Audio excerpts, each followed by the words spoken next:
Basic से start करेंगे बिल्कुल, और बहुत ही धमाकेदार वीडियो होने वाली है। पूरी वीडियो को अंत तक देखना, आपको सब कुछ बिल्कुल समझ में आएगा। चैप्टर बहुत ही इंटरेस्टिंग होने वाला है, क्योंकि चैप्टर है हमारे शरीर से जुड़ा हुआ, ठीक है। और इसे हम समझेंगे, उसको समझने के लिए हमें अपनी दैनिक दिनचर्या को भी इसमें शामिल करना पड़ेगा, ठीक है। तो देखिए, सजीव टॉपिक है हमारा। सजीव, सजीव क्या होते हैं इसके बारे में देखते हैं। सजीव क्या होते हैं कि वे पदार्थ या वस्तु जो गति, श्वसन, वृद्धि आदि गुण पाए जाते हैं, स्पष्ट रूप से दिखाई देते हैं, सजीव कहलाते हैं, ठीक है। सजीव क्या होते हैं? सजीव किन्हें कहेंगे, किन्हें हम सजीव कह सकते हैं और किन्हें नहीं कह सकते। देखिए, कोई भी ऐसी वस्तु हो या पदार्थ हो, कैसी हो, जिसमें गति पाई जाए, जो गति करती हो, ठीक है, श्वसन करती हो, वृद्धि करती हो, आदि गुण में से स्पष्ट रूप में से उसमें दिखाई दे, उसमें ये गुण विद्यमान होने चाहिए। या फिर हम देख के बता सकते हैं, अरे ये तो गति कर रही है, ये तो सजीव है। अरे ये तो वृद्धि कर रही है, ये तो सजीव है। अरे ये तो श्वसन भी कर रही है, ये तो सजीव है। ऐसे देख के ही हम पता लगा लें, ऐसे वस्तुओं को या पदार्थों को हम सजीव कहेंगे। वस्तु, पदार्थ या जीव कुछ भी, उन्हें सजीव कहेंगे, ठीक है। और दूसरा है हमारा निर्जीव। निर्जीव क्या होते हैं? वे पदार्थ या वस्तु जिनमें गति, श्वसन, वृद्धि आदि गुण नहीं पाए जाते हैं, निर्जीव कहलाते हैं। जिनमें वस्तु या ऐसा पदार्थ जिनमें गति नहीं होगी, गति नहीं होगी तो एक जगह पर ही स्थिर रहेंगे। श्वसन, श्वसन नहीं होगा, श्वसन नहीं करेंगे तो उनमें फेफड़े व श्वसनिकाएं, श्वसन अंग बिल्कुल अनुपस्थित होंगे, ठीक है। उनमें श्वसन के लिए कोई वर्चस्व ही नहीं होगा, वे श्वसन भी नहीं करेंगे, ठीक है। श्वसन, वृद्धि, वृद्धि भी नहीं करेंगे, उनकी हाइट जितनी है उतनी ही रहेगी, बिल्कुल न तो बढ़ेगी न घटेगी, ठीक है। आदि गुण नहीं पाए जाते हैं, श्वसन ये गुण है वो उसमें नहीं पाए जाएं, वो होंगे निर्जीव, ठीक है। तो सजीव कौन कौन से होंगे? सजीव के उदाहरण ले लेते हैं हम, जैसे कुत्ता। कुत्ता गति करता है, ठीक है, कुत्ता गति भी करता है, सांस भी लेता है, वृद्धि भी करता है, ठीक है, तीनों काम करता है, तो सजीव है। मनुष्य, मनुष्य हम गति भी करते हैं, सांस भी लेते हैं, ठीक है, सभी कार्य करते हैं, इसलिए मनुष्य भी। और एक और ले लेते हैं हम, गधा। गधा भी सभी अनुक्रिया क्रियाएं करता है, वो श्वसन भी करता है, गति भी करता है, ठीक है। और निर्जीव, निर्जीव में हम उदाहरण देखते हैं, तो क्या है उदाहरण निर्जीव के, ठीक है। बस, बस अब कई बोलेंगे सर बस तो गति करती है, ठीक है, वो अपने अनुसार थोड़ी गति करती है, उसे हम बैठकर बस चलाएंगे तभी तो वो गति करेगी, ठीक है। वो अपने आप ही थोड़ी करेंगे, ऐसे थोड़ी है कि उसमें ड्राइवर वगैरह कोई नहीं है, वो बस चल रही है अपने आप ही चल रही है, वहां से वहां गई, वहां से वहां गई, ठीक है, ऐसा तो हो ही नहीं सकता, ठीक है। तो बस भी निर्जीव का उदाहरण है, गति करती है लेकिन उसे गति कराते हैं तब करती है। ऐसे तो ये पेन है, ये पेन हम इसको भगाएंगे तो ये थोड़ा सा गति करेगा, ठीक है, लेकिन इस पर हम बल लगा रहे हैं क्योंकि हम सजीव हैं, इस पर बल लगा रहे हैं, तो ठीक है, ये सजीव नहीं होंगी, ठीक है। सजीव होंगी जो अपनी इच्छा के अनुसार कुछ भी कर सकती है, अपने मन चाहे तो वहां जा सकती है, मन चाहे तो नहीं जा सकती, कैसे भी गति कर सकती है, वो होती है सजीव। और जो चाहे कुछ भी करे लेकिन वो एक स्थान से दूसरे स्थान पर नहीं जा सकती किसी के सपोर्ट के बिना, ठीक है, तो वो निर्जीव होंगी, ठीक है। बस हो गई। टेबल,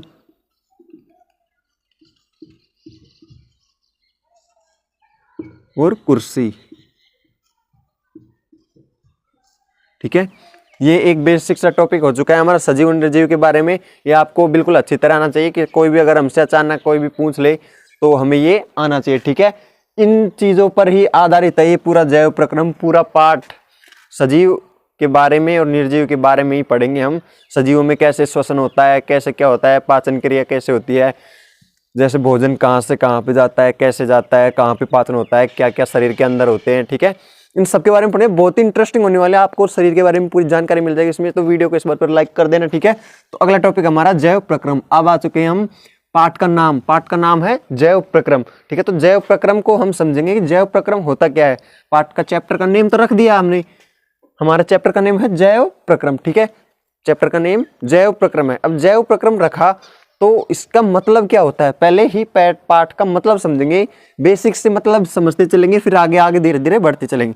वे सभी जैविक क्रियाएं जो जीव में अपने जीवन को बनाए रखने के लिए एवं अनुरक्षण के लिए आवश्यक जैव प्रक्रम या अनुरक्षण कहलाती हैं, ठीक है। जीव में जैविक क्रियाएं जो अपने जीवन को, जैसे कि कोई जीव है उसमें जो भी जैविक क्रियाएं होती है, जैसे सांस लेना, चलना, दौड़ना और खाना खाना, पानी पीना, ये जैविक क्रियाएं होती हैं। इन जैविक क्रियाओं को वह सुचारू रूप से करता रहता है, ठीक है। जीवित रहने के लिए उसको ये जैविक क्रियाएं करनी ही होंगी। अगर ये इन जैविक क्रियाओं में से किसी भी जैविक क्रिया को नहीं करेंगे तो वे अपने जीवन का अंत देख लेंगे, ठीक है। उनके जीवन का अंत हो जाएगा। अगर किसी भी जैविक क्रिया को वो नहीं करेंगे तो उनके जीवन का अंत हो जाएंगे। ऐसी क्रियाओं को करना उसके लिए आवश्यक है। उन क्रियाओं को हम क्या बोलते हैं? जैव प्रक्रम बोलते हैं, ठीक है। उम्मीद करता हूं समझ में आ गया होगा। अनुरक्षण या प्रक्रम कहलाते हैं। अनुरक्षण का होता है खुद की रक्षा करने के लिए जो कार्य आवश्यक हो उसे ही अनुरक्षण कहते हैं, ठीक है। जीव के प्रक्रम के लिए आवश्यक अनुरक्षण, तो ऐसे कौन कौन से कार्य हैं जो जीव को अपने अनुरक्षण या अपने जीवन को बचाने के लिए करना आवश्यक है। ठीक, कौन कौन से कार्य हैं उन्हें देखते हैं, ठीक है। तो कौन कौन से? दिल का धड़कना, दिल का धड़कना आवश्यक कार्य है, ठीक है। अगर दिल का धड़कना बंद हो जाएगा तो आदमी की मृत्यु हो जाएगी, जीव की मृत्यु, जीव समाप्त हो जाएगा। तो जीव का दिल धड़कना बहुत ही आवश्यक है, ठीक है। दूसरा है बच्चों का होना, ठीक है। जैसे बच्चे नहीं होंगे, ठीक है, कोई भी जीव है उसमें संतान उत्पन्न करने की क्षमता होनी चाहिए, तभी वो सजीव है। अगर वह संतान उत्पन्न नहीं करेगा तो उसकी पीढ़ी आगे खत्म हो जाएगी। आगे बच्चे कैसे होंगे? ठीक है, तो बच्चे नहीं होंगे तो उसकी पीढ़ी समाप्त हो जाएगी और वे ही आगे बढ़ सकती हैं, वे ही पीढ़ी आगे बढ़ सकती है जिनके बच्चे होंगे, ठीक है। तो बच्चे होना भी एक जैविक प्रक्रम है, ठीक है, ये होना आवश्यक है, वरना जीव जो बच्चे होंगे उनका जीव समाप्त हो जाएगा, ठीक है। अगला है हमारा महसूस होना। जैसे कि संवेदी अंग भी होने चाहिए। जैसे कि हमें कोई भी टच करता है तो हमें महसूस हो जाता है कि किसी ने हमें टच किया है। अगर हमें महसूस ही नहीं होगा तो कोई भी कुछ भी कर सकता है, ठीक है। हमें कोई अगर ऐसे पेन फेंक के मारे तो हमें पता लग जाता है किसने कुछ ना कुछ फेंक के मारा है, ठीक है। तो संवेदी अंग का होना भी आवश्यक है, इससे ही हम अपने आगे का जीवन वर्चस्व बना सकते हैं। अगर संवेदी अंग नहीं होंगे तो कोई भी हमें, जैसे यहाँ पे किसी ने चाकू लगा दिया और हमें पता ही नहीं चलेगा तो सारा ब्लड निकल जाएगा, ठीक है। ब्लड निकल जाएगा तो हमारी मृत्यु हो जाएगी, ठीक है। तो हमें पता लगना चाहिए, कोई हमें टच करे या कुछ भी काटे या कुछ भी मारे तो हमें पता लगना चाहिए कि किसी ने कुछ ना कुछ किया है, जिससे हम उसको देख सके कि यह कुछ हमारे साथ गलत तो नहीं हुआ है, ठीक है। ऐसा करने के लिए भी महसूस होना भी आवश्यक है। पोषण, ठीक है, शरीर को ऊर्जा प्रदान करने के लिए पोषण, खाना खाना आवश्यक है। खाना खाने से पोषण, जो ऊर्जा मिलती है शरीर को, तभी शरीर आगे जाता है। एक दिन आप खुद देख लेना कि एक दिन अगर आप खाना नहीं खाओगे तो आपके शरीर में कमजोरी से हो जाएगी। अगर 2 दिन नहीं खाओगे थोड़ी ज़्यादा कमजोरी होगी, 3, 4, 5 ऐसे 10-15 दिन तक अगर खाना नहीं खाओगे तो शरीर समाप्त होने की कगार पर धीरे धीरे आ जाता है, ठीक, क्योंकि उसके जो अंग हैं उनको चलने के लिए पर्याप्त ऊर्जा नहीं मिल पाती है, ठीक है। जैसे गाड़ी या मोटरसाइकिल वगैरह होती हैं, इनमें ऊर्जा का काम क्या करता है? ऊर्जा का काम करता है पेट्रोल या डीजल, ठीक है। वो डालेंगे तभी वो चल पाती है, अगर वो नहीं डालेंगे तो वो एक जगह रुक जाती है, निष्क्रिय हो जाती है, कोई काम की नहीं होती, ठीक है। इसी प्रकार हमारे शरीर में जब तक भोजन चलता रहेगा, भोजन ऊर्जा रहेगी, तब तक शरीर काम करता रहेगा। जब ऊर्जा की या भोजन की कमी हो जाएगी तो शरीर रुक जाएगा, थक जाएगा, हार जाएगा, ठीक है। पसीने का निकलना, पसीना भी निकलना, क्योंकि जो हमारे शरीर में जो आदान प्रदान की क्रिया होती है, ठीक है, जैसे कि जैसे भोजन को खाते हैं, भोजन को खाने के लिए उसे में पानी भी पीना पड़ता है हमको, ठीक है। पानी भी एक आवश्यक है, जैव प्रक्रम है, ठीक है। अगर पानी नहीं होगा तो जीवन संभव नहीं है। जैसे सांस नहीं लेंगे, श्वसन नहीं करेंगे तो भी जीवन संभव नहीं है, ठीक है। पसीने का निकलना भी आवश्यक, क्योंकि पसीने के माध्यम से हमारे शरीर में जो भी आवश्यक कण है या फिर जो गंदगी है वो साफ हो जाती है। अगर नहीं होगी तो धीरे धीरे गंदगी जमा होती जाएगी और गंदगी जमा होती है वहां पर सर्वनाश तो संभव है, ठीक है। श्वसन करना भी आवश्यक है। श्वसन के बिना अगर आप देखें, आप 1 मिनट तक जैसे सांस को रोक के रखेंगे तो धीरे धीरे आप महसूस करेंगे स्वयं ही कि आपका जीव घुटने लग जाता है, ठीक है। अगर श्वसन नहीं करेंगे तो हमें हमारे शरीर को जो चलने के लिए या फिर बोलने के लिए, कुछ भी करने के लिए शक्ति नहीं मिल पाती है। श्वसन भी एक जैव प्रक्रम है, बहुत ही महत्वपूर्ण। अगर व्यक्ति श्वसन नहीं लेगा तो वह जीवित नहीं रह सकता, ठीक है। कुछ ऐसे जीव भी हैं जो ज़्यादा देर तक श्वसन, जैसे कि कुछ ज़्यादा देर तक श्वसन किए बिना रह सकते हैं, जैसे कि 1 घंटे 2 घंटे ज़्यादा से लास्ट बस, ठीक है। तो अगर कोई भी व्यक्ति श्वसन नहीं करेगा तो वो जीवित नहीं रह सकता, इसलिए श्वसन होना आवश्यक है। श्वसन करना भी बहुत महत्वपूर्ण पार्ट है, ठीक है। जैव प्रक्रम का बहुत महत्वपूर्ण पार्ट है श्वसन। श्वसन के अलावा है वृद्धि करना। वृद्धि करना जैसे कि बच्चे होते हैं वो छोटे से होते हैं, फिर धीरे धीरे धीरे धीरे धीरे पोषण मिलता है, उनको श्वसन मिलता है, पानी, जल, खनिज, लवण, पोषक तत्व, ये सब मिलकर धीरे धीरे बड़ा हो जाता है। एक दिन इतना बड़ा हो जाता है कि वो अपनी क्रियाओं को स्वयं करता है, ठीक है, समझ जाता है, सब कुछ समझने लग जाता है, ठीक है, वो इतना बड़ा हो जाता है, ठीक है। तो वृद्धि उसमें आवश्यक है। अगर उसमें वृद्धि नहीं होगी तो फिर आगे जैव प्रक्रम की क्रिया हो ही नहीं सकती। जैसे कि हर जीव, हर जो भी जीव होता है वो होता है, जब पैदा होता है तब वो छोटे साइज का होता है, ठीक है, उसमें वृद्धि होना आवश्यक है। अगर वृद्धि नहीं होगी तो वो ऐसे ही रह जाएंगे, फिर क्या कैसे हो सकता है, यही प्रवृत्ति समाप्त हो जाएगी, ऐसे चल ही नहीं सकता, उसका जीवन का जो अंत है वो हो जाएगा। वृद्धि होना भी जैव प्रक्रम का एक महत्वपूर्ण पार्ट है, वृद्धि होना आवश्यक है, ठीक है। अगला है मल त्याग। मल त्यागना भी आवश्यक है। जैसे कि हम कोई पोषक तत्व या फिर कुछ खाना वाना खाते हैं, ठीक है, खाना वाना खाने के बाद जो हमारा शरीर है जो भी महत्वपूर्ण पोषक तत्व है उनको एब्जॉर्व कर लेता है, ठीक है, जैसे खनिज, लवण, वसा, प्रोटीन, विटामिन, कार्बोहाइड्रेट आदि को एब्जॉर्व कर लेता है। जो मल होता है, जो कि अवांछनीय पदार्थ होता है, जो कि उनमें से पोषक तत्वों को तो निकाल लिया जाता है, और जो बचता है कचरा उसको मल के द्वारा त्याग कर दिया जाता है। अगर मल त्यागना भी एक जैविक प्रक्रम है, ठीक है, अगर ये बंद हो जाएगा तो शरीर में ही मल इकट्ठा होता जाएगा और कुछ दिनों बाद जीव की समाप्ति हो जाएगी। इसलिए मल का त्याग भी सुचारू रूप से करना आवश्यक है। अगला टॉपिक है हमारा पोषण, ठीक है। पोषण क्या होता है, इसे इंग्लिश में बोलते हैं न्यूट्रिशन, ठीक है, न्यूट्रिशन इसे कहते हैं पोषण। तो पोषण क्या होता है इसके बारे में देखते हैं हम। पोषण, ऐसे मानो कि पोषण एक जैव प्रक्रम है। जैव प्रक्रम क्या होते हैं, जो जीव को अपने जीवन को संभव रखने के लिए बहुत ही आवश्यक होते हैं, ठीक है। पोषण भी उनमें से एक जैव प्रक्रम है, बहुत ही आवश्यक, जो अगर जीव के लिए नहीं होगा तो जीव जीवित नहीं रह सकता। तो क्या है पोषण, देखते हैं इधर। देखिए क्या होता है पोषण, स्वस्थ और विकास के लिए आवश्यक प्रोटीन, वसा, विटामिन, खनिज, लवण आदि प्राप्त करने की प्रक्रिया को पोषण कहते हैं। हमें पोषण पोषक तत्वों से प्राप्त होते हैं। पोषण क्या होता है, जो शरीर है उसको स्वस्थ और विकास के लिए, शरीर स्वस्थ रहे इसलिए, और उसका विकास निरंतर रूप से होता रहे, इसके लिए उससे जो भी आवश्यक तत्वों की आवश्यकता होती है उसे ही पोषण कहते हैं, ठीक है। आवश्यक तत्व उसे मिलते रहें, जो आवश्यक तत्वों का वो विघटन करता रहे या उसको मिलते रहें पोषक तत्व, उसे ही पोषण कहते हैं, ठीक है। और पोषण कैसे मिलता है, पोषण उसको मिलता है पोषक तत्वों से, ठीक है। और पोषक तत्व कौन कौन से होते हैं ये देखते हैं, ठीक है।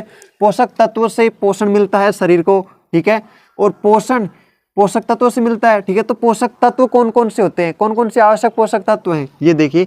पोषक तत्व है, यह क्या होता है, ठीक है, यह भोजन का एक घटक है, ठीक है, भोजन का एक घटक है जो भोजन में पाए जाते हैं, ठीक है, भोजन के रूप में लिए जाते हैं। भोजन का घटक अर्थात इन्हें भोजन के रूप में किया जाता है। अब ये किन किन खाद्य पदार्थों में पाए जाते हैं ये भी बताएंगे आपको, ठीक है। पहले डेफिनेशन देखते हैं।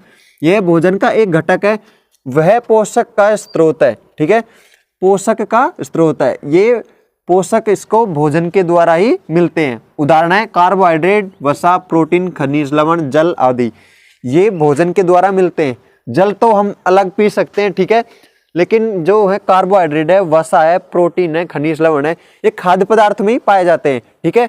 कोई भी अगर किसी भी मनुष्य को या किसी भी व्यक्ति को अगर कोई किसी पोषक तत्व की कमी हो जाती है तो ऐसा थोड़ी हम उसे डायरेक्ट पोषक तत्व देते हैं, हम उसे ऐसी चीजें खिलाते हैं जिनमें जिसकी उसकी पोषक तत्व की कमी हुई है वो पोषक तत्व उसमें अधिक मात्रा में हो, ठीक है। जैसे वसा की, किसी में वसा की कमी हो गई, ठीक है, तो वसा की कमी हो गई तो वसा की कमी से हाथ पैरों में दर्द होने लगता है, ठीक है, जो शरीर की हड्डियां हैं उनकी चिकनाई कम हो जाती है, ठीक है। तो इसके लिए क्या करते हैं, ठीक है, उसको घी वगैरह आदि ज्यादा खिलाए जाते हैं, खनिज, लवण आदि। जल की कमी हो जाती है, जल पी सकते हैं, कार्बोहाइड्रेट युक्त चीजों को खिलाया जाता है, ठीक है। अगला है देखते हैं ऊर्जा प्रदान करने वाले पोषक तत्व। ऐसे कौन कौन से पोषक तत्व हैं जिनसे हमें ऊर्जा मिलती है। ऊर्जा का अर्थ होता है शक्ति मिलती है। जैसे कोई काम करने के लिए ऊर्जा की आवश्यकता होती है, ठीक है। जैसे कि हम कोई काम करेंगे तो हमें यार शरीर में कमजोरी नहीं आए, ये काम हम फटाफट से कर सके, हमें थकान महसूस नहीं हो, इसके लिए कौन कौन से पोषक तत्व होते हैं। ऊर्जा के लिए कौन कौन से पोषक तत्व उत्तरदायी होते हैं जिनसे हमें ऊर्जा प्राप्त होती है। कौन कौन से होते हैं? कार्बोहाइड्रेट और वसा। कार्बोहाइड्रेट और वसा हमें ऊर्जा प्रदान करने का कार्य करते हैं। और जो शरीर की बनावट है वृद्धि के लिए, और शरीर कितना चौड़ा है, हट्टा-कट्टा इंसान, ऐसे इसके लिए कौन किसकी जरूरत होती है? जो शरीर को बनाने वाले पोषक तत्व। तो शरीर को बनाने के लिए कौन से पोषक तत्व की आवश्यकता होती है? प्रोटीन की, ठीक है। प्रोटीन सिंथेसिस पढ़ेंगे आगे।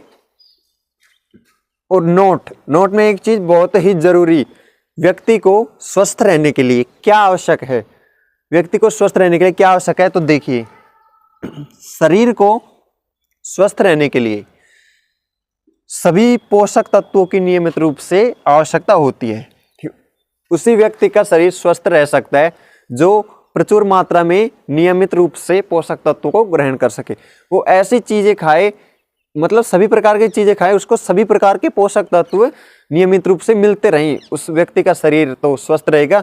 और अगर उसमें किसी भी प्रकार के पोषक तत्व की कमी हो जाएगी तो व्यक्ति बीमार हो जाता है, या फिर उसे किसी भी चीज़ की कमी हो जाती है, जैसे प्लेटलेट्स कम हो जाती है, डेंगू हो जाता है, न्यूमोनिया हो जाता है, ऐसे रोग हो जाते हैं। तो उनमें पोषक तत्वों की कमी होती है, फिर टैबलेट्स और उनके खाने में उस पोषक तत्व की वृद्धि को बढ़ा दिया जाता है, ठीक है। उसे ऐसा खाना दिया जाता है जिसमें उसको जिस पोषक तत्व की कमी हो रही है उसके शरीर में, उसे वैसा ही पोषक तत्व मिले। ऐसे ही खाद्य पदार्थ को उसके जो फूड है, उस फूड चेन है, उसमें शामिल किया जाता है, ठीक है। तो अब हम पढ़ेंगे पोषण। पढ़ लिया हमने, पोषक तत्वों के बारे में पढ़ लिया। अब पोषण, ठीक है, कुछ तो ऐसे जीव हैं या पौधे या वगैरह जो खुद ही पोषण करते हैं, और कुछ ऐसे हैं जो दूसरे भोजन बनाकर देते हैं फिर पोषण करते हैं, ठीक है, फिर उन्हें खाते हैं। और कुछ ऐसे हैं जो खुद बना लिया और खुद खा लिया, ठीक है। ऐसे ही दो प्रकार के हैं पोषण के प्रकार दो हैं, ठीक है। हमने पोषण के बारे में पढ़ लिया, तो पढ़ते हैं कि पोषण कितने प्रकार का होता है, ठीक है। पोषण के प्रकार भी पढ़ लेते हैं, ठीक है। देखिए, पोषण के प्रकार, पोषण दो प्रकार का होता है, स्वपोषी पोषण और विषमपोषी पोषण, ठीक है। तो पढ़ते हैं हम स्वपोषी पोषण के बारे में। स्वपोषी और विषमपोषी दोनों क्या होते हैं, इनके बारे में डिटेल से पढ़ते हैं, ठीक है। स्वपोषी पोषण क्या होता है, ठीक है, देखते हैं। ऐसे पौधे या जीव जो अपने भोजन का निर्माण स्वयं करते हैं। ऐसे पौधे या जीव जो अपना भोजन स्वयं ही बनाते हैं, ठीक है, स्वपोषी जीव कहलाते हैं, ठीक है। ऐसे जीव या पौधे, जीवों के बारे में होगी तो ऐसे जीव जो अपना भोजन स्वयं बनाते हैं स्वपोषी जीव कहलाते हैं, और ऐसे पौधे जो अपना भोजन स्वयं बनाते हैं स्वपोषी पौधे कहलाते हैं, ठीक है।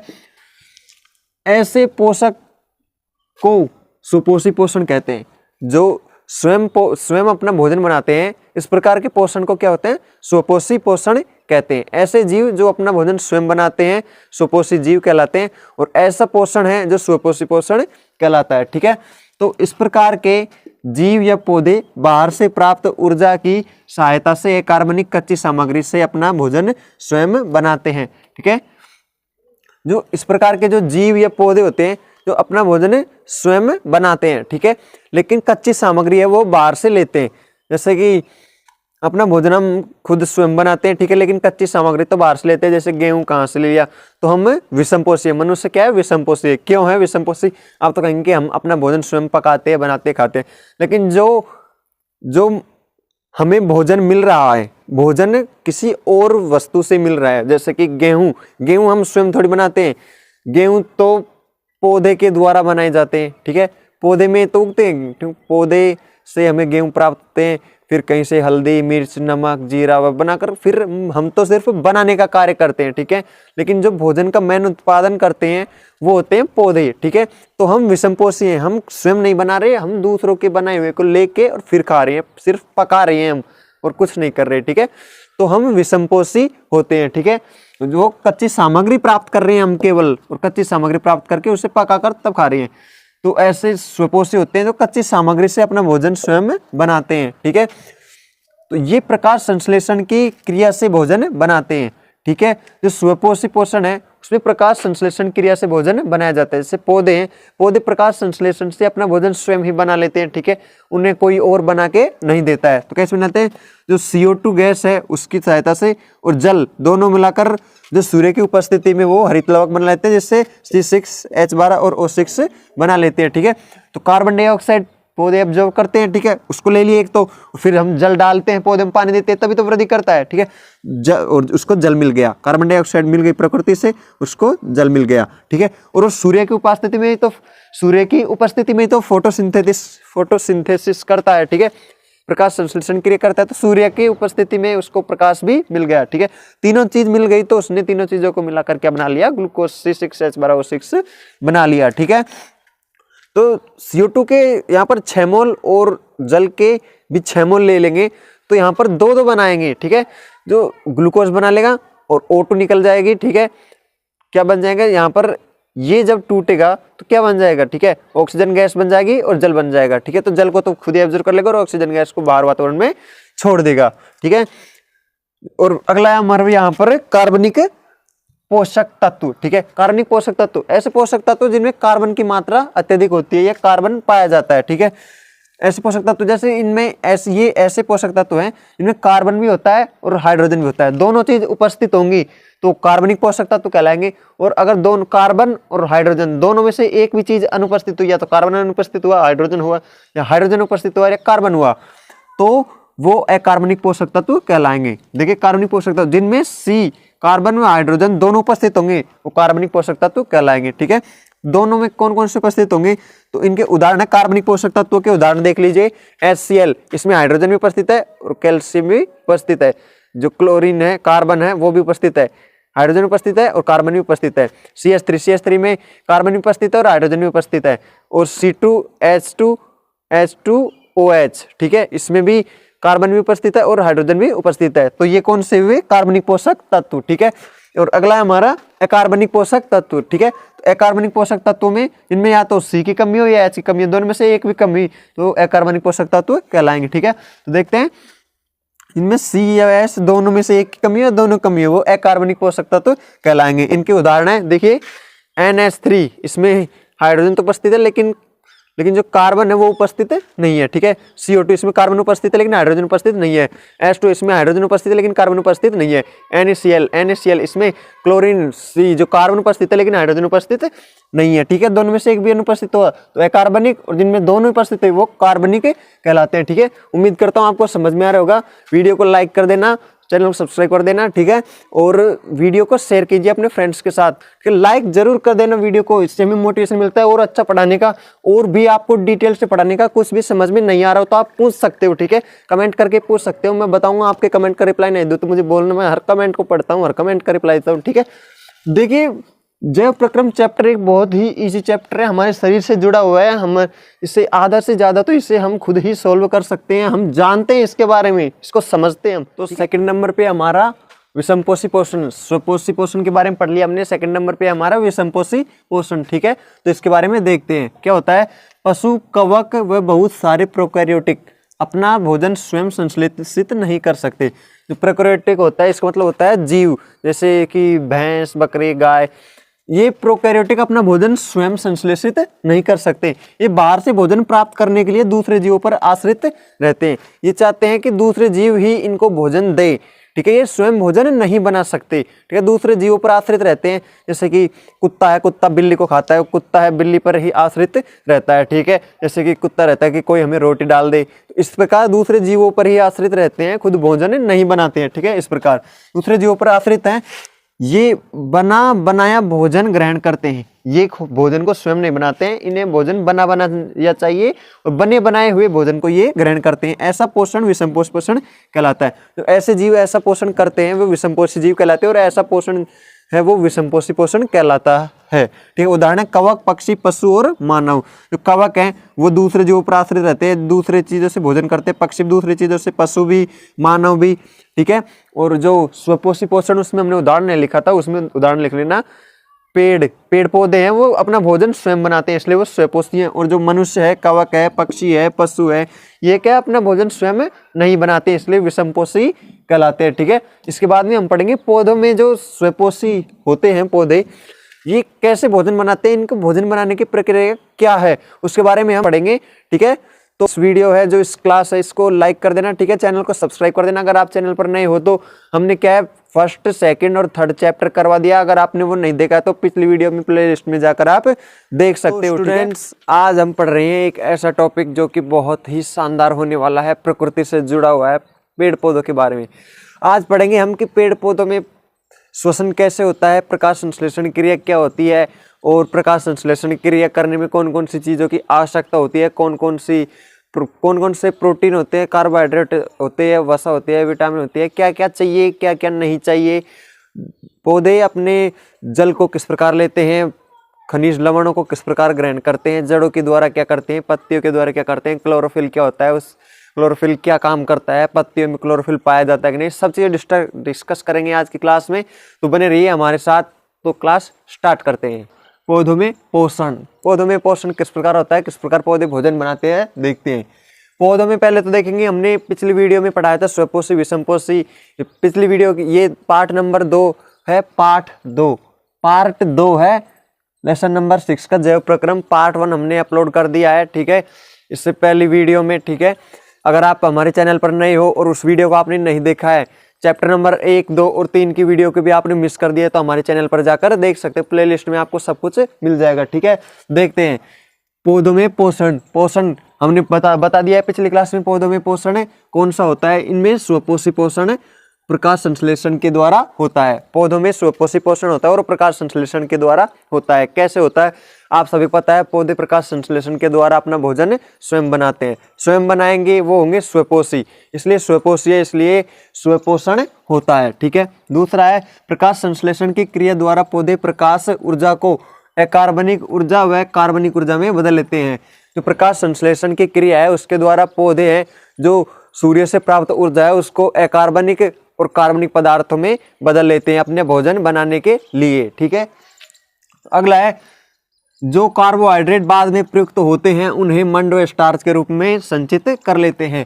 जैसे कि पौधा है वो कार्बोहाइड्रेट, वसा, विटामिन जो भी बना लेता है, उनमें से कार्बोहाइड्रेट जो पहले काम नहीं आ सकते बाद में काम आएंगे, उन कार्बोहाइड्रेटों को वह स्टार्च के रूप में एकत्रित करके रख लेता है। ठीक है, फिर उन्हें बाद में काम में ले लेता है, एक तरफ स्टार्च के रूप में एकत्रित करके रख लेता है। आप किसी पौधे काटेंगे तो इसमें गीला गीला सा जो स्टार्च मंड निकलता है वही होता है स्टार्च। ठीक है, अगला है हमारे शरीर में भी भोजन का कुछ अंश ग्लाइकोजन के रूप में संचित होता है। जो हमारा शरीर है उसमें हम भोजन करते हैं, तो हम भोजन करते हैं, उस भोजन का भी जो थोड़ा सा अंश है वो ग्लाइकोजन के रूप में एकत्रित होता रहता है।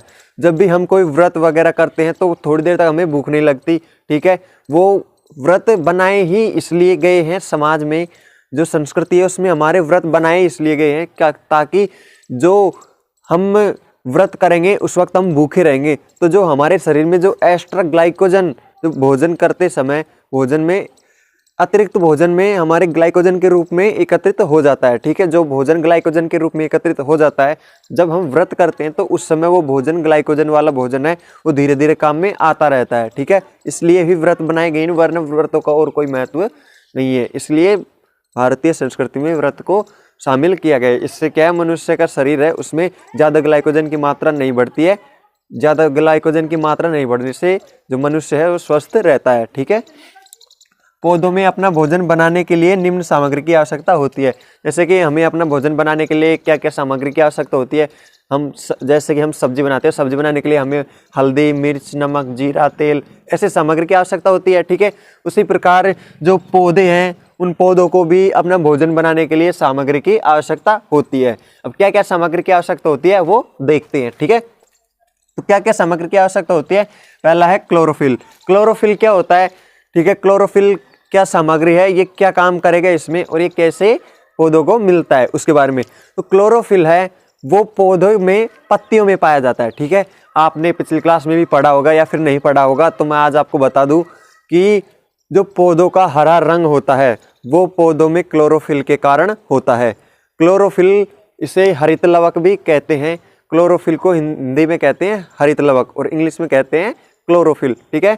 तो हरित लवक के कारण ही इनका रंग हरा होता है, ये हरे रंग के होते हैं। अगर पौधों में क्लोरोफिल नहीं पाया जाएगा तो इनका कलर हरा नहीं होके और पीला पीला हो जाएगा। कई पौधों में रोग हो जाते हैं, ठीक है। उनके कई पौधों में आपने देखा भी होगा कि कुछ पौधों का कलर हरा नहीं होके पीला हुआ, कुछ पत्तियां पीली हो जाती हैं, उनमें रोग हो जाता है, ठीक है। उसमें क्या होता है, इस रोग में क्या होता है कि क्लोरोफिल है वो नष्ट होने लगता है। जैसे क्लोरोफिल धीरे धीरे नष्ट होता जाएगा तो पत्तियां पीली पड़ती जाएंगी और झड़ती जाएंगी, ठीक है। तो क्लोरोफिल का काम क्या है, पौधों की पत्तियों को हरा रंग प्रदान करना। देखिए लिखा भी है मैंने, पौधों की पत्तियों में पाए जाने वाला हरे रंग का वर्णक क्या होता है, क्लोरोफिल होता है, ठीक है। H2O जल होता है, ठीक है। जल पौधों में डालेंगे हम, जल पौधा है वो जल को जड़ों के द्वारा ग्रहण करता है, ठीक है। हम पौधे में डाल देंगे जल और जल हम पौधे में जड़ों में डालते हैं, ठीक है। फिर वो जड़ों के द्वारा धीरे धीरे अपने पूरे शरीर में जल को, अपने पूरे तने में, शरीर में कह सकते हैं, पौधा अपने शरीर में जल को चारों तरफ पहुंचा देता है, ठीक है। अगर आप जानना चाहते हैं कि पौधा अपने पूरे शरीर में जल को पहुंचाता है या नहीं, तो क्या करेंगे, एक टब ले लेंगे, उसमें पानी ले लेंगे और उस पानी को क्या करेंगे, हम स्याही या वगैरह कुछ भी चीज़ से उसको कलर्ड कर लेंगे, ठीक है। उसमें या तो ब्लैक कलर की स्याही डाल लेंगे, रेड कलर की डाल लेंगे या ब्लू कलर की डाल लेंगे। अब हमें एक गमले के साइज का पौधा लेना है, ठीक है। तो हम पहले पौधे की पत्ती को तोड़ के देखेंगे तो उसमें स्टार्च, वो पानी सा निकलता है, वो व्हाइट कलर का निकलता है, ठीक है। तो अब क्या करेंगे, जो हमने पानी रंगीन किया है उस पानी को पौधे में डाल देंगे, ठीक है। तो डालने के बाद हम सुबह जब पौधे की दूसरी पत्ती को तोड़ के देखेंगे तो जैसा हमने पानी को जिस कलर का करके दिया है, जिस कलर का बनाकर पानी को पौधे में दिया है, उसी कलर का वो स्टार्च मंड वहां से निकलेगा। तो इसका अर्थ ये है कि पौधा है वो अपने सभी भागों तक पानी को पहुंचाता है, ठीक है। प्रकाश की आवश्यकता क्यों होती है, प्रकाश की भी आवश्यकता होती है, ठीक है। इसलिए पौधे को अपना भोजन बनाने के लिए तीसरी चीज की कौन सी आवश्यकता होती है, प्रकाश की। प्रकाश कहाँ से मिलेगा, एक तो सूर्य का प्रकाश मिलेगा, सूर्य के प्रकाश से बना सकता है, और कृत्रिम प्रकाश, कृत्रिम लाइट, बल्ब वगैरह, CFL वगैरह, इनसे भी पौधा जो कुछ मात्रा तक अपना भोजन बना लेता है, ठीक है। और CO2 है वो वायुमंडल से प्राप्त होती है, ठीक है। आप सबको पता है CO2 है वो वायुमंडल से प्राप्त होती है पौधे को, ठीक है।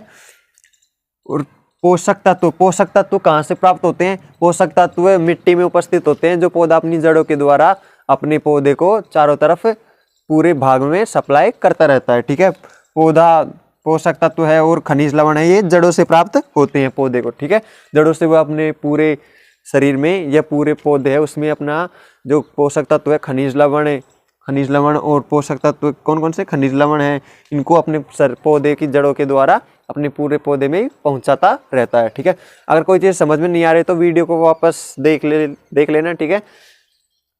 और हमने ये पढ़ लिया कि कौन कौन से तो पोषक तत्वों की आवश्यकता होती है भोजन बनाने के लिए, पोषक तत्वों की, और क्या क्या भोजन बनाने के लिए किस किस सामग्री की आवश्यकता होती है, ये देख लिया हमने देख लिया कि पौधे में पोषण किस प्रकार होता है, कौन कौन से कार्बोहाइड्रेट प्रयुक्त होते हैं, संचित रहता है भोजन ग्लाइकोजन के रूप में, स्टार्च के रूप में भोजन को संचित करके रखता है पौधा, ठीक है, स्टार्च मंड के रूप में, ठीक है। और प्रकाश संश्लेषण के द्वारा प्रकाश ऊर्जा को वो क्या है, वो अकार्बनिक ऊर्जा और कार्बनिक ऊर्जा में बदल लेता है, ठीक है। और जो पौधा है उसमें स्वपोषी पोषण प्रकाश संश्लेषण के द्वारा होता है, ठीक है। और वीडियो को लाइक कर देना, चैनल को सब्सक्राइब कर देना अभी तक आपने नहीं किया है तो, ठीक। अगला टॉपिक हमारा प्रकाश संश्लेषण के दौरान होने वाली घटनाएं। जो प्रकाश संश्लेषण करता है पौधा, उस दौरान कौन कौन सी घटनाएं होती है, ये तो आपको पता है। प्रकाश संश्लेषण के दौरान वो जो प्रकाशीय ऊर्जा है उसको ग्रहण करता है, उसके अलावा कौन कौन सी घटनाएं होती है, ठीक है। कैसे वो ऑक्सीजन को ग्रहण करता है, कार्बन डाइऑक्साइड निकालता है, ये पूरी प्रोसेस के बीच में क्या क्या होता है, किस किस का अपचयन होता है, किस किस का अवशोषण होता है, किस किस को किस किस चीज़ में तोड़ता है, ये पूरा देखेंगे हम, ठीक है। तो अभी तक आपने हमारे चैनल को सब्सक्राइब नहीं किया तो क्या कर रहे हो यार, जल्दी चैनल को कर लीजिए सब्सक्राइब और वीडियो कर दीजिए लाइक, ठीक है। ऑल नोटिफिकेशन बेल पर प्रेस कर दीजिए और अगली अपडेट्स आपको मिल जाएगी हमारी वीडियोज़ की, ठीक है।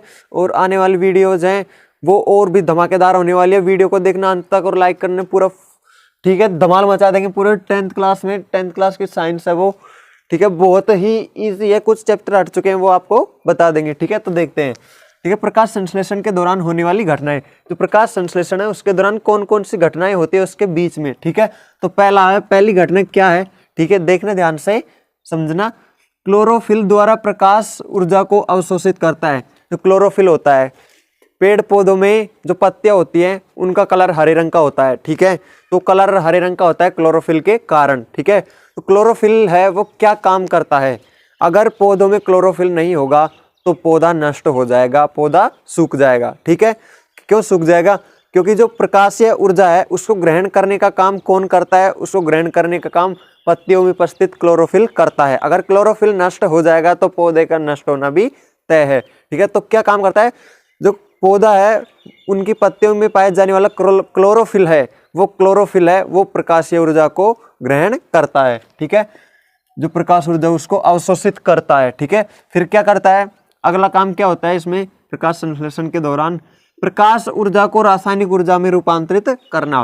जो प्रकाशीय ऊर्जा है उसको ग्रहण करने के बाद पौधा क्या करता है, उसको ग्रहण करने के बाद पौधा प्रकाशीय ऊर्जा को रासायनिक ऊर्जा में परिवर्तित करता है, ठीक है। अगला फिर क्या करता है, तो जल के अणुओं को हाइड्रोजन व ऑक्सीजन में बदलता है, ठीक है।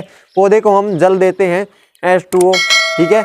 उस H2O को वो क्या करता है, जल के अणुओं को हाइड्रोजन और ऑक्सीजन दोनों के अणुओं में तोड़ता है, ठीक है, अणुओं में तोड़ लेता है, ठीक है।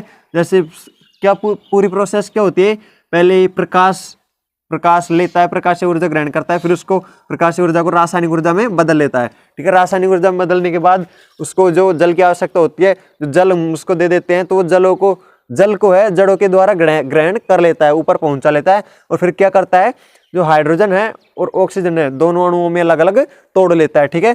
दोनों अणु में तोड़ने के बाद क्या करता है, तो कार्बन डाइऑक्साइड का कार्बोहाइड्रेट में अपचयन कर लेता है।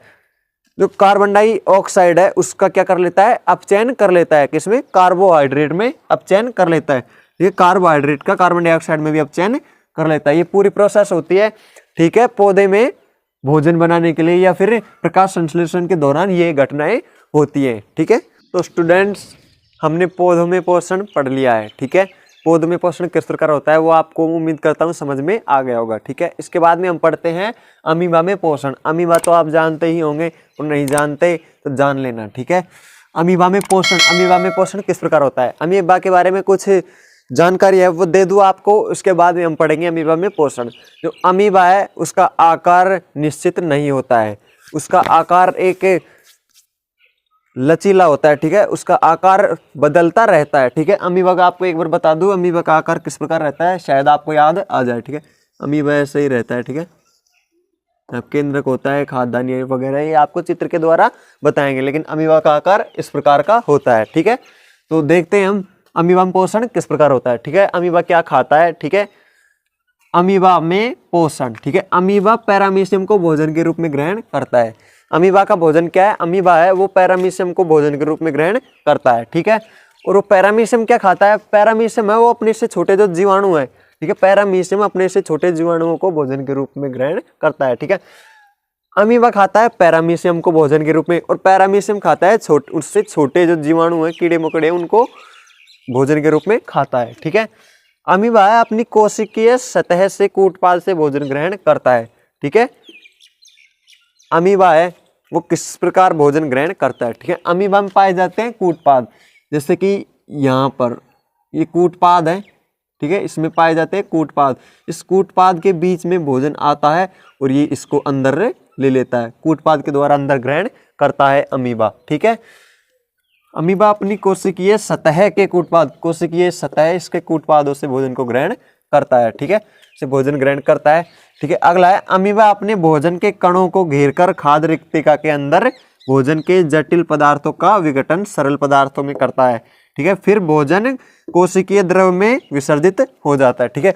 अमीबा है वो अपने भोजन के कण है उसको घेर लेता है, ठीक है। घेरने के बाद वो खाद्य रिक्तिका में प्रवेश हो जाता है, उस भोजन को घेरने के बाद अंदर खाद्य रिक्तिका में यहाँ पर प्रवेश करा देता है, ठीक है। फिर यहाँ पर प्रवेश होने के बाद क्या करता है, वो जो जटिल भोजन के जटिल कण हैं उन जटिल कणों को सरल पदार्थों में तोड़ लेता है, ठीक है, सरल पदार्थों में तोड़ लेता है, ठीक है। फिर कोशिका द्रव में विसर्जित कर देता है, ठीक है। यहाँ पर जो जटिल पदार्थ है उनका विखंडन सरल पदार्थों में करके और उनको तोड़ के और फिर यहाँ पर ये इस रिक्तिका, ये है जो कोशिका द्रव है, यहाँ पर इस कोशिका द्रव में इनको भेज देता है। ठीक है, और जो भी काम के पदार्थ उनको अवशोषण कर लेता है भोजन के रूप में। ठीक है, बचा हुआ अपचयन पदार्थ कोशिका की सतह की ओर गति करता है, सतह के द्वारा बाहर निकल जाता है। ठीक है, और जो भी अवांछनीय या अपच पदार्थ बचेगा वो यहाँ पर आएगा और यहाँ पर आकर ये कोशिका की भित्ति है उसकी ओर गति करेगा और भित्ति के द्वारा बाहर निकाल दिया जाएगा। इस प्रकार जो अमीबा में पोषण होता है। ठीक है, तो चित्र के द्वारा अच्छी तरह समझाएंगे, अगले पेज पर आपको चित्र के द्वारा समझाएंगे, आपको अच्छी तरह समझ में आ जाएगा। तो स्टूडेंट्स, अमीबा में पोषण को देखने के लिए हमने चित्र बनाया आपको समझने के लिए।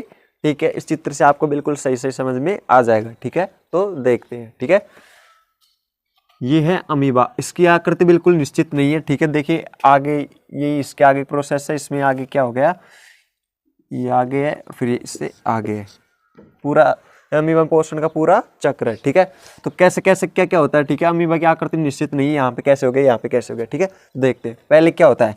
इसमें ये है केंद्रक, ठीक है, और ये है रिक्तिका। ठीक है, ये रिक्तिका। ठीक है, और ये है, ये टिपकी सी है, बिंदु बिंदु, ये है कोशिका द्रव। ठीक है, तो कोशिका द्रव है अंदर, बाहर है ये इसकी जो कोशिका भित्ति। ठीक है, अंदर है ये केंद्रक। ठीक है, तो क्या क्या होता है, जो ये खांच सी दिखाई दे रही है आपको ये। ठीक है, भोजन यहाँ पर है, खाद्य पदार्थ ये ऐसे घूमता रहता है, खाद्य पदार्थ है वो आसपास रहता है इसके, तो क्या करता है, खाद्य पदार्थ के पास आता है। ठीक है, तो पास आने के बाद इसकी आकृति कुछ ऐसी हो जाती है। खाद्य पदार्थ के पास आने के बाद ये खाद्य पदार्थ को दोनों ओर से घेर लेता है, ऐसे इसको घेर लेता है ये। ठीक है, इसको घेरने के बाद ये क्या करता है, इसको अंदर यहाँ पर इस रिक्तिका में पहुंचा देता है। ठीक है, और अंदर रिक्तिका में पहुंचने के बाद क्या होता है, जो जटिल पदार्थ है उनको ये सरल पदार्थ में तोड़ लेता है। ठीक है, सरल पदार्थ में तोड़ने के बाद ये क्या करता है, इन पदार्थों को अंदर कोशिका द्रव में भेज देता है। ठीक है, कोशिका द्रव में पदार्थ आने के बाद ये उनका पाचन करता है। ठीक है, और जो अपचित पदार्थ होते हैं, जो भी खाद्य पदार्थ का अपचित भाग है उसको क्या करता है, वो इस कोशिका द्रव से भित्ति की ओर, ये जो कोशिका भित्ति है उसकी ओर यहाँ से गति करते हैं, और इसके पास में आने के बाद इस कोशिका भित्ति के द्वारा बाहर निकाल दिए जाते हैं। ठीक है, ये बाहर आ गया। इस प्रकार अमीबा में पोषण का पूरा चक्र है, इस प्रकार अमीबा में पोषण होता है। ठीक है, अमीबा में पोषण का चित्र है, चाहे तो आप बना लेना, नोट्स बनाते रहना, साथ में या समझते रहना, बिल्कुल सही तरीके से नोट्स ही बनाते रहना, क्योंकि आप भूल जाओगे।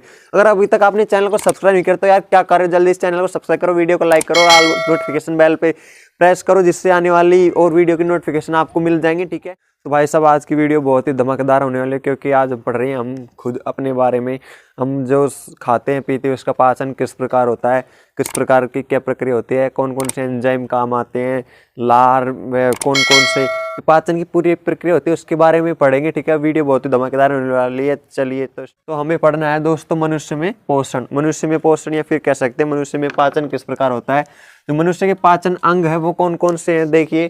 ठीक है, मनुष्य के पाचन अंग है वो है मुख, ग्रसिका, डायाफ्राम, आमाशय, छोटी आंत, बड़ी आंत व गुदा द्वार। ठीक है, तो देखिए मुख सर्वप्रथम हम पढ़ते हैं मुख के बारे में, मुख में क्या होता है वो। ठीक है, तो मुख में क्या होता है देखते हैं। ठीक है, मुख, ग्रसिका, डायाफ्राम, आमाशय, इनके बारे में एक एक के बारे में पढ़ेंगे डिटेल से। ठीक है, तो सर्वप्रथम होता है मुख, मुख के बारे में पढ़ते हैं। तो पाचन तंत्र की जो कार्य प्रणाली है उसमें सर्वप्रथम हमारा भाग है मुख, तो मुख क्या होता है मुख में, वो सब पढ़ते हैं। ठीक है, पाचन तंत्र की कार्य प्रणाली पढ़ते हैं, उसमें सर्वप्रथम मुख में क्या होता है देखिए। भोजन का पाचन मुंह से ही शुरू होता है। ठीक है, तो भोजन का पाचन कहाँ से शुरू हो जाता है, मुंह से ही। जैसे हम मुंह में भोजन खाते हैं उसको चबाते हैं तभी से मुंह में ही भोजन का पाचन होना शुरू हो जाता है। ठीक है, तो अगला पॉइंट है हमारा, दांत भोजन को छोटे टुकड़ों में काटने, चबाने व पीसने का कार्य करता है। जो मुंह में हमारे जो दांत है, दांत आप समझ गए होंगे, टीथ, वो क्या काम करते हैं, मुंह में भोजन को चबाने का काम करते हैं, भोजन को चबाते हैं हम, ठीक है। फिर चबाने के बाद में उनको काटता है, फाड़ता है, ठीक है, और उनमें जो एंजाइम वगैरह है मुंह में वो मिलाता है, ठीक है। फिर क्या होता है, चबाने के बाद में क्या होता है, हमारे मुंह में लार ग्रंथियां पाई जाती है, ठीक है। जैसे ही हम किसी चीज़ को या भोजन को कुछ भी खाते हैं, चबाते हैं, तो हमारे मुंह से लार निकलना स्टार्ट हो जाता है, ठीक है। जैसे ही हम किसी भोजन को देख भी लेते हैं, स्वादिष्ट भोजन को, तो मुंह में कहते हैं ना कि इसे देख के मुंह में पानी आ गया, वो पानी नहीं, वो लार होती है, ठीक है।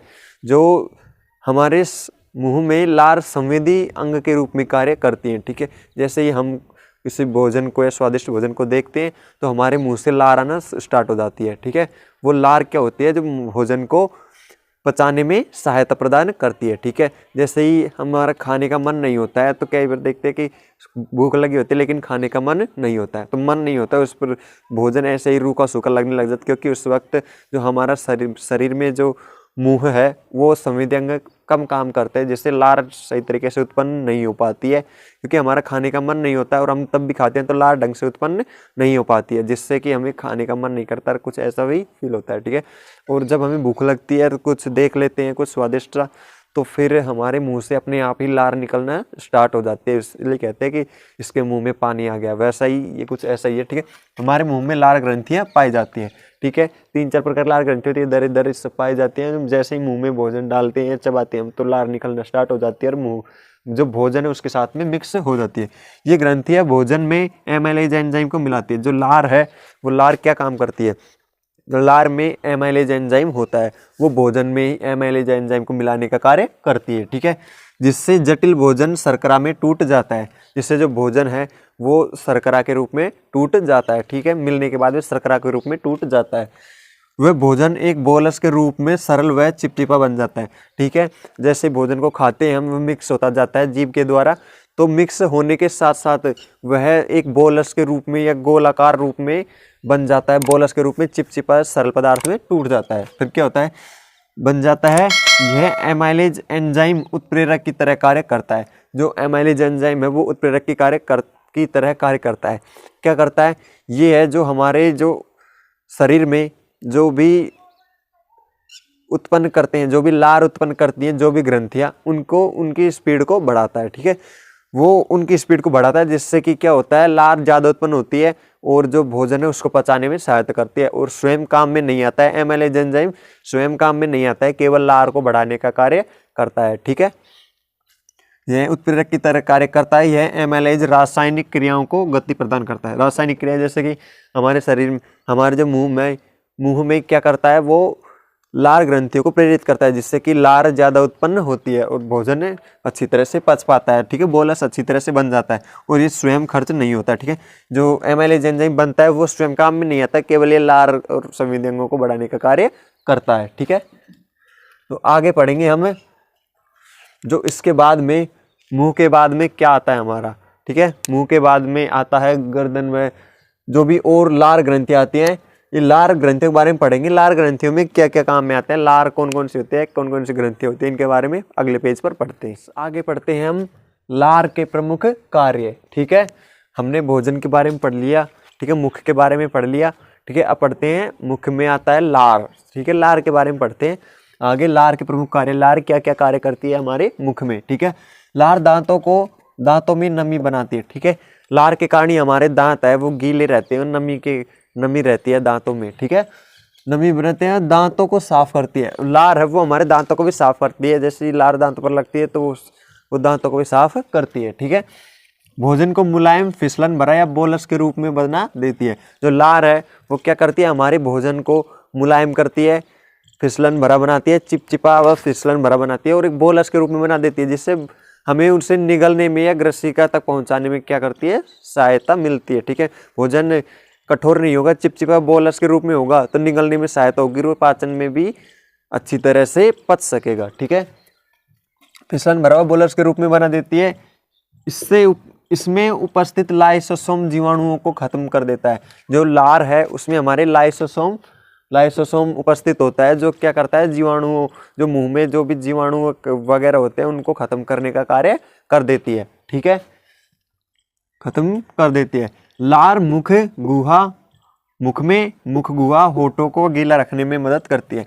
लार क्या करती है, हमारी जीभ है, जीभ को, मुख गुहा को, इनको गीला रखने में कार्य करती है। जिससे क्या होगा, जिससे कि हम कुछ भी बोलेंगे या करेंगे तो उसमें अटक नहीं सकेंगे, ठीक है। जिससे क्या होगा कि हम जो भी बोलेंगे उसका उच्चारण सही प्रकार से हो पाएगा, ठीक है।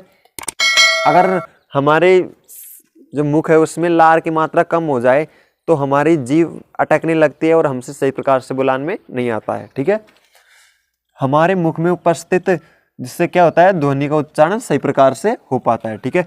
हमारे मुख में उपस्थित लार अम्ल को उदासीन करके दांतों की अम्लता से रक्षा करती है, ठीक है। जो हमारे मुख में जो लार है वो लार क्या करती है, वो हमारे मुख को क्या करती है, उदासीन बनाती है, ठीक है।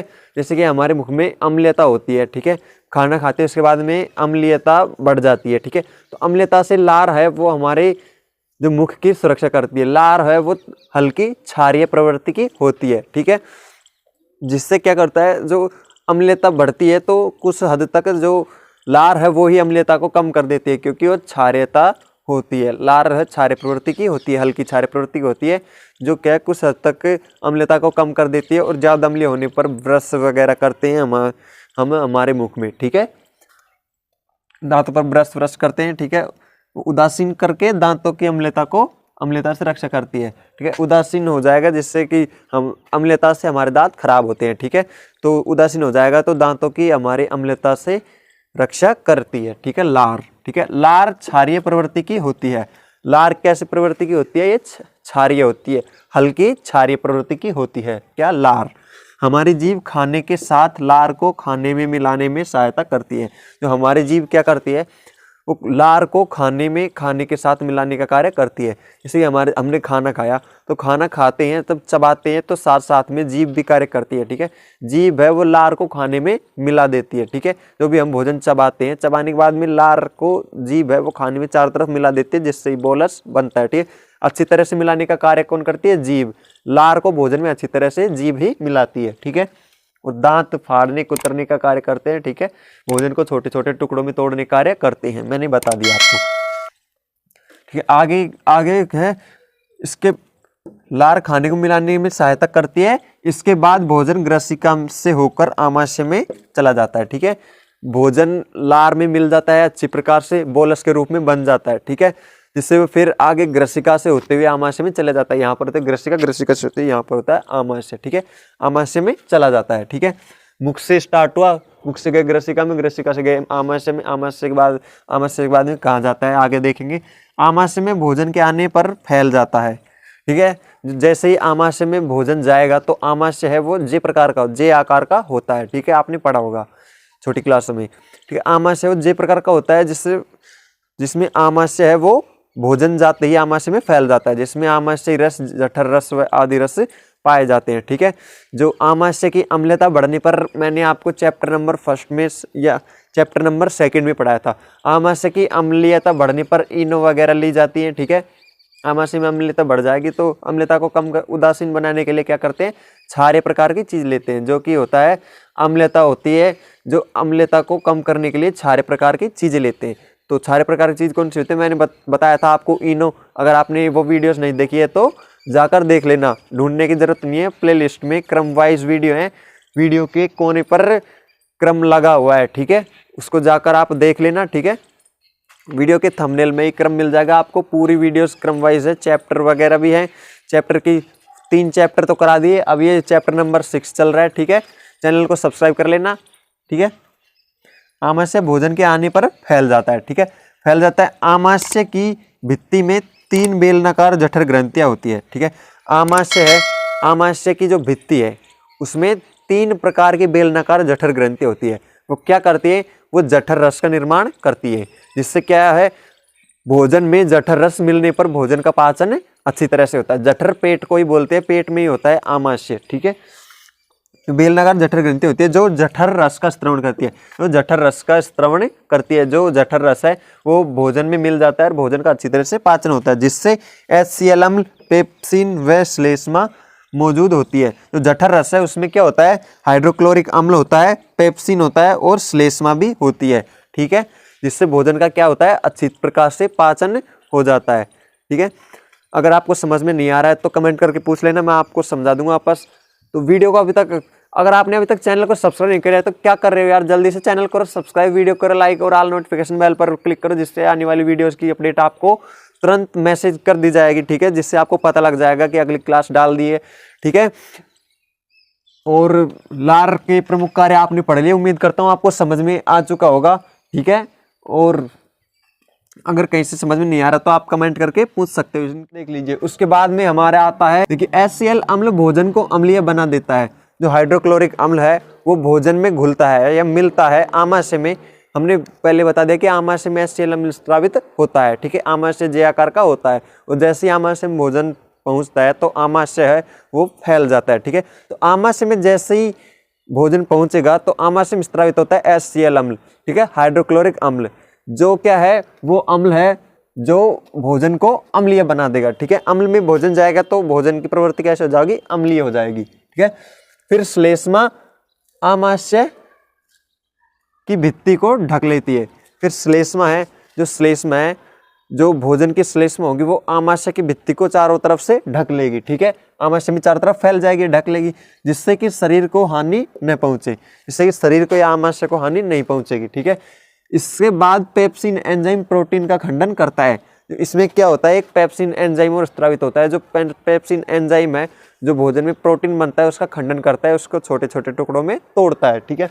इसके बाद देखते हैं हम, जो HCl अम्ल एक अम्लीय माध्यम तैयार करता है। जो हाइड्रोक्लोरिक अम्ल है वो आमाशय में क्या करता है, एक अम्लीय माध्यम तैयार करता है। किसके लिए करता है वो देखिए, जो पेप्सिन एंजाइम के कार्यों में सहायता करता है। किसके लिए करता है, ताकि पेप्सिन एंजाइम है उसके कार्य में उसको सहायता मिल सके, इसलिए वो जो अम्लीय प्रवृत्ति को बनाता है, ठीक है। क्या HCl अम्ल है वो अम्लीय माध्यम इसलिए तैयार करता है ताकि पेप्सिन एंजाइम है उसके कार्य में सहायता हो सके या पेप्सिन एंजाइम को उसके कार्य करने में मदद मिल सके, ठीक है। आंशिक रूप से पचा हुआ भोजन क्षुद्रांत छोटी आंत में चला जाता है। इसके बाद क्या होता है, जो आंशिक रूप से आमाशय में थोड़ा बहुत एंजाइम मिल मिला के जो भोजन पच जाता है, वो पचने के बाद में पचा हुआ, आंशिक पचा हुआ मतलब थोड़ा सा उसका पाचन हो जाता है, उसके बाद में पचा हुआ भोजन है, थोड़ा सा भी पचा हुआ भोजन है, वो कहाँ पर चला जाता है, क्षुद्रांत। क्षुद्रांत होता है छोटी आंत, ठीक है, छोटी आंत में चला जाता है। तो छोटी आंत में जाने के बाद क्या होता है, छोटी आंत आहार नाल का सबसे लंबा भाग होता है। जो आहार नाल है, हम आहार नाल पढ़ रहे हैं, यहाँ से स्टार्ट हो यहाँ पर, फिर यहाँ पर जाकर हमारे छोटी आंत है, ठीक है। छोटी आंत है वो आहार नाल का सबसे लंबा भाग है। अब कितना लंबा है देखिए, सबसे लंबा है लगभग 6.5 सेंटीमीटर लंबा होता है, ठीक है। 6.5 सेंटीमीटर लंबा होता है छोटी आंत, ठीक है। छोटी आंत को यकृत व अग्नाशय से स्राव प्राप्त होता है। जो छोटी आंत है उसको कहाँ से स्राव प्राप्त होता है, यकृत और अग्नाशय से स्राव प्राप्त होता है। और ये छोटी आंत है वो कुंडलित रूप में होती है, ठीक है। छोटी आंत ऐसे 6.5 सेंटीमीटर लंबी है, मैंने बताया आपको, तो ठीक है। 6.5 सेंटीमीटर लंबी है तो इसका मतलब ये थोड़ी है कि 6.5 सेंटीमीटर लंबाई है उसकी, ऐसे नहीं, वो कुंडलित रूप में रहती है, ठीक है। ऐसे कुंडलित रूप में, ऐसे मतलब कि आपने चित्र में देखा होगा, ऐसे ऐसे ऐसे रहती है, ठीक है, ऐसे रहती है। और लंबी का मतलब ऐसे ऐसे नहीं रहती, इस प्रकार रहती है, ठीक है, कुंडलित रूप में, ठीक है। देखते हैं, छोटी आंत को यकृत व अग्नाशय से स्राव प्राप्त होता है। छोटी आंत है वो स्राव कहाँ से प्राप्त करती है, यकृत और अग्नाशय से, ठीक है। छोटी आंत आहार नाल में पूर्ण पाचन की जगह होती है। जो छोटी आंत है उसमें आहार नाल में पूर्ण पाचन होता है। छोटी आंत में जो आहार नाल है, छोटी आंत है वो आहार नाल का भाग है, ठीक है। तो उसमें क्या होता है, भोजन का पूर्ण पाचन होता है, ठीक है। और इसमें जो यकृत है और अग्नाशय है, दो रस स्रावित होते हैं। ये कौन कौन से रस स्रावित करते हैं उसके बारे में अगले पेज पर देखते हैं। यकृत के पित्तरस के बारे में पढ़ा था, यकृत और अग्नाशय के बारे में पढ़ा था कि यकृत और अग्नाशय छोटी आंत में रस स्रावित करते हैं, ठीक है। तो ये रस क्या क्या काम आते हैं, स्रावित होते हैं, पित्तरस स्रावित करते हैं पित्ताशय में, ठीक है। तो ये रस है वो क्या क्या काम आते हैं, अग्नाशय और पित्ताशय ये दोनों ग्रंथियां होती है, रस स्रावित करती है, रस का स्रवण करती है। तो इनसे जो रस स्रावित होते हैं वो क्या क्या काम आते हैं, क्या क्या कार्य करते हैं, इसके बारे में विस्तार से देखते हैं। यकृत से पित्तरस का स्रवण होता है, ठीक है। यकृत से कौन से रस का स्रवण होता है, पित्तरस का, ठीक है। आपसे पूछ सकते हैं 1 नंबर में कि यकृत से स्रावित होने वाले रस का नाम, ठीक है, या स्रावित होने वाले एंजाइम का नाम पूछ सकते हैं, तो पित्तरस, ठीक है। पित्तरस स्रवण होता है। जो पित्तरस है वो स्रावित होता है, ठीक है। स्रावित होकर वो जाता कहाँ है, ठीक है, वो स्रावित होकर पित्ताशय में एकत्रित होता रहता है। पित्तरस है वो स्रावित होकर कहाँ एकत्रित होता रहता है, पित्ताशय में। ठीक है, पित्तरस के दो कार्य होते हैं। जो पित्तरस है तो पित्ताशय में स्रावित होने के बाद में दो कार्य करता है। ठीक है, कौन कौन से कार्य करता है देखते हैं। ठीक है, यह आमाशय से निकले अम्लीय भोजन को, जो आमाशय है उससे निकले अम्लीय भोजन को क्षारीय बना देता है। जो पित्तरस है वो आमाशय में, आपको मैंने बताया था कि आमाशय में HCl अम्ल का स्त्रवण होता है जो कि भोजन को अम्लीय बना देता है। ठीक है, तो वो अम्लीय भोजन है उसको वो पित्तरस है वो कैसा बना देता है, क्षारीय बना देता है। ठीक है, ताकि अग्नाशय से आने वाले एंजाइम इस पर कार्य कर सके। ठीक है, तो अग्नाशय से आने वाले एंजाइम इस पर कार्य कर सके, इसलिए ये इसको क्षारीय बना देता है। अगर पित्तरस की कमी हो जाएगी या पित्तरस का स्त्रवण नहीं होगा तो क्या होगा। ठीक है, देखते हैं। अगर पित्तरस का स्त्रवण नहीं होगा तो भोजन है वो अम्लीय ही रहेगा, क्षारीय में बदल नहीं सकता, अम्लीय से क्षारीय में नहीं बदल सकता, वो अम्लीय ही रहेगा। ठीक है, तो अगर वो अम्लीय ही रहेगा तो उस पर अग्नाशय से आने वाले एंजाइम है वो कार्य नहीं कर पाएंगे, और अग्नाशय से आने वाले एंजाइम कार्य नहीं कर पाएंगे तो भोजन पच नहीं पाएगा। कई व्यक्तियों को देखा होगा आपने, उनको डाइजेशन की प्रॉब्लम होती है, गैस्ट्रिक वगैरह प्रॉब्लम होती है, उसमें क्या होता है, पित्तरस है उसका स्त्रवण कम हो जाता है, जिससे कि भोजन है वो अम्लीय ही बना रहता है, वो क्षारीय नहीं बन पाता, क्योंकि पित्तरस है वो अम्लीय भोजन को क्षारीय प्रवृत्ति में बदल देता है, और क्षारीय होने के बाद ही उसमें अग्नाशयी रस में आने वाले जो एंजाइम है, अग्नाशय में पाए जाने वाले एंजाइम है वो कार्य कर पाते हैं। ठीक है, पित्तरस का स्त्रवण कम होगा तो कम भोजन क्षारीय प्रवृत्ति में बदलेगा, और क्षारीय में कम बदलेगा तो उस पर एंजाइम भी धीरे धीरे काम करेंगे। ठीक है, ये होता है। और दूसरा काम देख लीजिए हमारे पित्तरस का, तो पित्तरस है वो भोजन में उपस्थित वसा को छोटी गोलियों में तोड़ देता है। जो पित्तरस है वो भोजन में उपस्थित जो भी वसा होगी उसको छोटी छोटी गोलियों में तोड़ देता है। ठीक है, छोटी छोटी गोलियों में तोड़ देगा तो उससे क्या होगा। ठीक है, तो देखिए क्या होगा उससे, जिससे उस पर एंजाइम की कार्यशीलता बढ़ जाती है। जिससे क्या होगा कि जो एंजाइम है वो उस पर कार्य करेगा तो उसकी कार्यशीलता बढ़ जाती है। जैसे भोजन को छोटे छोटे टुकड़ों में होगा, भोजन छोटी छोटी गोलियों के रूप में होगी वसा, तो एंजाइम उसको जल्दी जल्दी उसको और आगे विखंडित कर देंगे। ठीक है, इस प्रकार की क्रिया होती है। ठीक है, तो अगला देखते हैं, अग्नाशयी रस का स्त्रवण करता है। ठीक है, अग्नाशय और आमाशय दोनों अलग अलग होते हैं। ठीक है, कई स्टूडेंट्स को प्रॉब्लम होती है कि वो अग्नाशय और आमाशय को एक ही समझ बैठते हैं, ऐसा नहीं है। अग्नाशय और आमाशय अलग अलग होते हैं। अभी मैंने पहले पढ़ाया तो वो था आमाशय, आमाशय के बाद में आता है छोटी आंत, और छोटी आंत है उसमें स्रावित होते हैं दो रस, उनका नाम है एक तो पित्तरस और एक है अग्नाशयी रस। ठीक है, तो अग्नाशय में अग्नाशयी रस का स्त्रवण होता है, जैसे पित्ताशय में पित्ताशयी रस पित्तरस का। ठीक है, इस प्रकार अग्नाशय में अग्नाशयी रस का स्त्रवण होता है। ठीक है, या फिर अग्नाशय रस का स्त्रवण करता है। तो अग्नाशयी रस का स्त्रवण करता है, तो ये अग्नाशयी रस क्या काम आता है, ये क्या कार्य करता है, देखिए। प्रोटीन के पाचन के लिए ट्रिप्सिन एंजाइम होता है। ठीक है, जो ये अग्नाशयी रस है उसमें प्रोटीन है उसका पाचन करने के लिए क्या होता है, इसमें ट्रिप्सिन एंजाइम होता है। प्रोटीन का पाचन करने के लिए जो अग्नाशयी रस है उसमें ट्रिप्सिन एंजाइम पाया जाता है। ठीक है, तो देखिए अगर अग्नाशयी रस कम हो जाएगा स्त्रावित होना तो ट्रिप्सिन एंजाइम भी कम स्त्रावित होगा। ठीक है, कम स्त्रावित होगा तो प्रोटीन का पाचन भी कम होगा। ठीक है, इसके बाद देखते हैं इलसीकृत वसा का पाचन करने के लिए लाइपेज एंजाइम होता है, जो इलसीकृत होता है। इलसीकृत, ठीक है, इलसीकृत जो वसा होती है, इलसीकृत मतलब जो थोड़ी बहुत अम्लीय वसा बची होती है। ठीक है, वो वसा है उसका पाचन करने के लिए लाइपेज एंजाइम होता है। उसका पाचन करने के लिए एक एंजाइम स्त्रावित होता है अग्नाशयी रस में, उसका नाम क्या है, लाइपेज एंजाइम। क्या नाम है, लाइपेज एंजाइम। इन एंजाइम्स के बारे में 1-2 नंबर में पूछ सकते हैं। ठीक है, याद कर लेना इनको। ठीक है, जो लाइपेज एंजाइम होता है। ठीक है, और जो मंड के खंडन के लिए अग्नाशयी एमिलेज होता है। जो मंड या स्टार्च होती है उसका खंडन करने के लिए अग्नाशयिक एमिलेज एंजाइम होता है। कौन सा एंजाइम, अग्नाशयी एमिलेज एंजाइम। ठीक है, तो आगे क्या है हमारा टॉपिक है कि क्षुद्रांत की भित्ति में ग्रंथि होती है। ठीक है, जो क्षुद्रांत की भित्ति है उसमें ग्रंथि होती है जो आंत्र रस का स्त्रवण करती है। क्षुद्रांत की भित्ति है उसमें एक ग्रंथि पाई जाती है जो आंत्र रस का स्त्रवण करती है। इसमें उपस्थित एंजाइम प्रोटीन को अमीनो अम्ल, कार्बोहाइड्रेट को ग्लूकोज में तथा वसा को वसाम्ल तथा ग्लिसरॉल में परिवर्तित कर देते हैं। जो ग्रंथि होती है उसमें आंत्र रस स्त्रावित करती है वो, ठीक, वो ग्रंथि होती है जो शुद्धांत में आंत्र की, जो वो क्या करती है, वो आंत्र रस का स्त्रवण करती है। और इसमें उपस्थित एंजाइम है जो उसमें रस है, जो कौन सा रस है, आंत्र रस। इसमें उपस्थित एंजाइम प्रोटीन को तो अमीनो अम्ल, ठीक है, जो प्रोटीन है उसको तो क्या करता है, अमीनो अम्ल में, और जो कार्बोहाइड्रेट है उसको ग्लूकोज में, और जो वसा है उसको वसाम्ल और ग्लिसरॉल में परिवर्तित कर देता है। क्या कर देता है, आंत्र रस है वो प्रोटीन को तो अमीनो अम्ल में, और कार्बोहाइड्रेट को ग्लूकोज में, और वसा को वसाम्ल और ग्लिसरॉल में परिवर्तित कर देती है, ठीक है। तो इसके बाद में है हमारा अगला टॉपिक, क्या होता है, इसके यहाँ तक भोजन है उसका पाचन पूरी तरीके से कर लिया जाता है, ठीक है।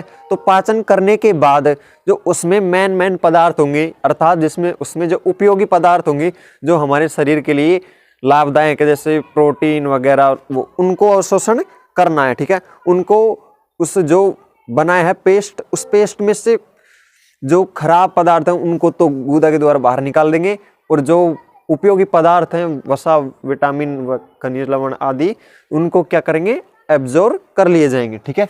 तो अब्जॉर्ब मतलब अवशोषण, ठीक है। यहां से हमारा अवशोषण स्टार्ट हो जाएगा, ठीक है।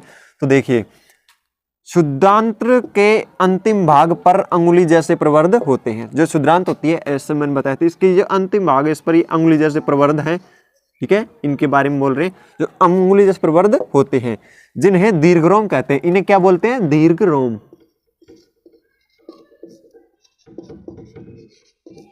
दीर्घरोम कहते हैं, ठीक है। ये अवशोषण का सतही क्षेत्र बढ़ा देते हैं। जो अवशोषण है उसका सतही क्षेत्र बढ़ा देते हैं, ठीक है। यहाँ से ये सतह है, यहाँ से ये क्षेत्र क्या होता है, बढ़ जाता है, ठीक है। अवशोषण का सतही क्षेत्र बढ़ा देते हैं ताकि जल्दी से पचे हुए भोजन का अवशोषण हो सके।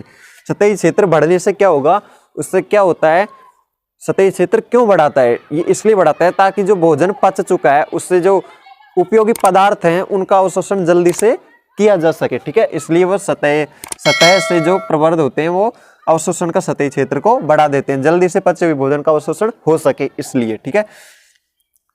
अगला है, दीर्घ रोम में रक्त वाहिनियां अत्यधिक होती हैं। जो दीर्घ रोम है इसमें अत्यधिक रक्त वाहिनियां यहाँ पर जुड़ी हुई होती हैं, ठीक है।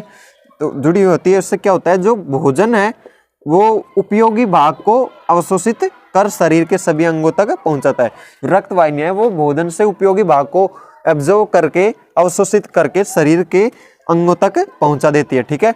इसके बाद में क्या होता है, जो बड़ी आंत में दीर्घ रोम की सतह से जल को, खनिज लवण, जल को अवशोषित कर लिया जाता है। जो बड़ी आंत है, वो लास्ट का भाग बड़ी आंत है, ठीक है। उससे क्या होता है, उससे जो उपयोगी ये दीर्घ रोम है ये यहाँ से जल का भी एब्जॉर्ब कर लेते हैं, जल को भी, अंदर जल की आवश्यकता होती है वो भी यहाँ से प्राप्त कर लेते हैं, ठीक है।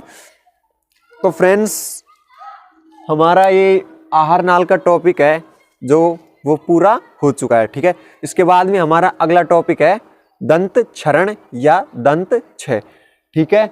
तो आज की क्लास में इतना ही। अगर आपने हमारे चैनल को सब्सक्राइब नहीं किया तो यार क्या करें, जल्दी इस चैनल को सब्सक्राइब करो, वीडियो को लाइक करो और ऑल नोटिफिकेशन बेल पर प्रेस करो, जिससे कि आने वाली अगली क्लास की अपडेट्स आपको समय पर ही मिल जाएगी, ठीक है। क्लास डालते ही आपको नोटिफिकेशन मिल जाएगा जिससे आप उस क्लास को देख सकते हो, ठीक है। तो अगली क्लास में हम पढ़ाएंगे दंत क्षरण या दंत क्षय के बारे में, ठीक है। तो आज की क्लास में सिर्फ इतना ही, ठीक है।